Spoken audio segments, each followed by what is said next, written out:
Chair recognizes Mr. Davidson. Thank you, Chairman. I appreciate your testimony, and I think, it helps the American people understand, the kind of visceral reaction to this war.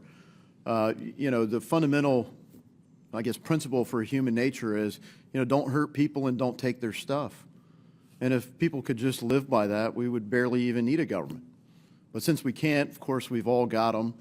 And as America watched and saw that Russia invaded Ukraine, we know who's hurting people, and you can't get more egregious than taking the whole country.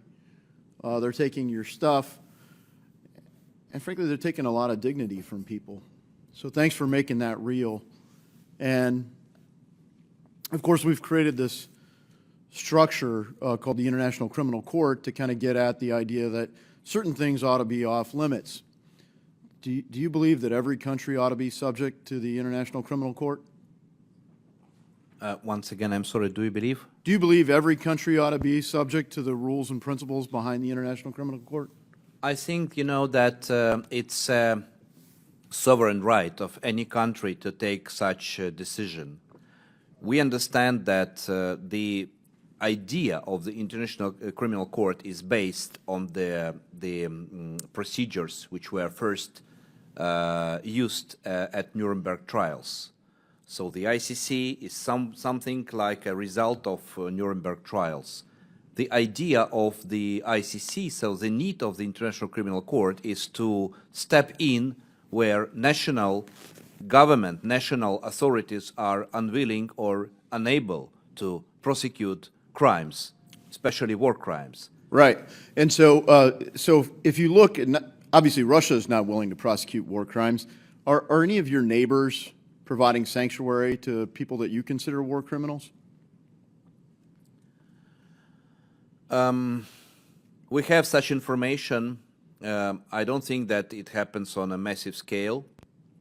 The problem we have that we can't use, for instance, Interpol for the matter of arresting of the alleged war criminals who committed war crimes, because for their practice says that this is treated like a political crimes, which is not the case in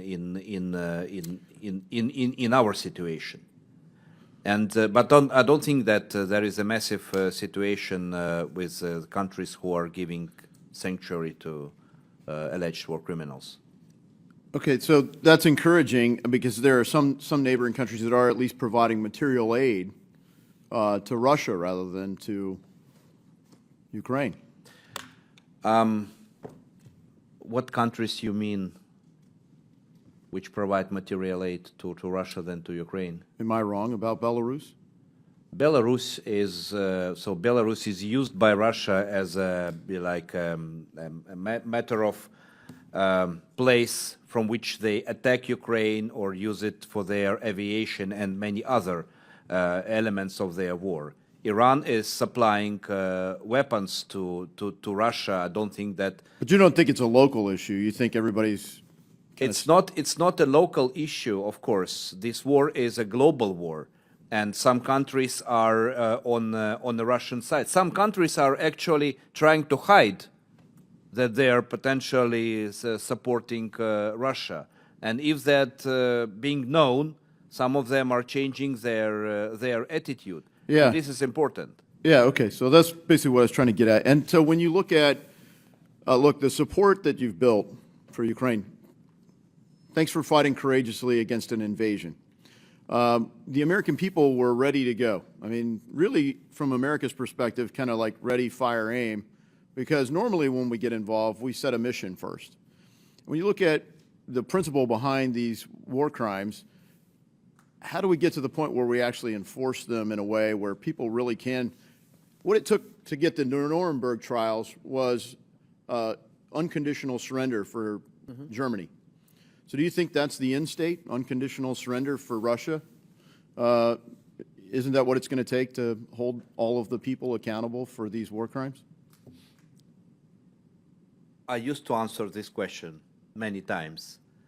my answer is the following. We as lawyers, it's our obligation to prepare everything, to create the case, to establish the court when it is necessary, to prepare to collect the evidences, to make everything possible in case any war criminal could be captured, for him to be held in custody, prosecuted, tried, and convicted. And it's not our aim, or we have no time to think about whether something happened in the future or not. We don't know what will be tomorrow. We, as I mentioned before today, even great tyrannies, which were great in their capabilities, can fall into one day. The experts who help us now, who were prosecutors in first tribunals in cases of war crimes committed on territory of former Yugoslavia, many of them told me, we never imagined when we started that work that, for instance, Milosevic and Karadzic would be in the dock. But they did document it. And I wish I had more time. We have a little more generous buffer in this committee than some, so thank you, Chairman, for your indulgence to get to the answer. I actually have some other questions in writing for how the United States has been able to cooperate and be supportive. You've unearthed a number of those in dialogue. And frankly, one of the questions that we get relates to, would you be okay with the same standard being applied to Ukraine's conduct in the war? And I'd just give you, if I had the time, to address the pretext that Russia used to start the war. And we look forward to a written response when we get there. Yeah, the chair will allow the witness to answer that question. Sorry? You want to restate the question? Well, the one that, the pretext that Russia used to start the war was, of course, that fellow Ukrainians were engaged in effectively war crimes against their countrymen who were Russian speakers, Azov battalions and others, neo-Nazis inside Ukraine. And so Russia says, we're coming to protect Russian speakers because Ukraine won't protect them. And they use that as a pretext to come into the country. And so if that was going on in any way, shape, or form, would those people be held to the same standard if they really were committing what is effectively atrocities against their fellow Ukrainians? First of all, the pretext of Russian invasion, the many elements, maybe all of the elements of these pretexts is absolutely insane stories. And they could use any pretext. They decided to start this war of aggression. They don't need this pretext. Actually, what they did, they documented themselves, and the crime of aggression, which should be prosecuted by the International Tribunal, could not be a very difficult case from the legal point of view, because we have a lot of evidences of the crime of aggression started. And their pretext, I think everyone understands that there's nothing behind it, just some story for their propaganda and their TV.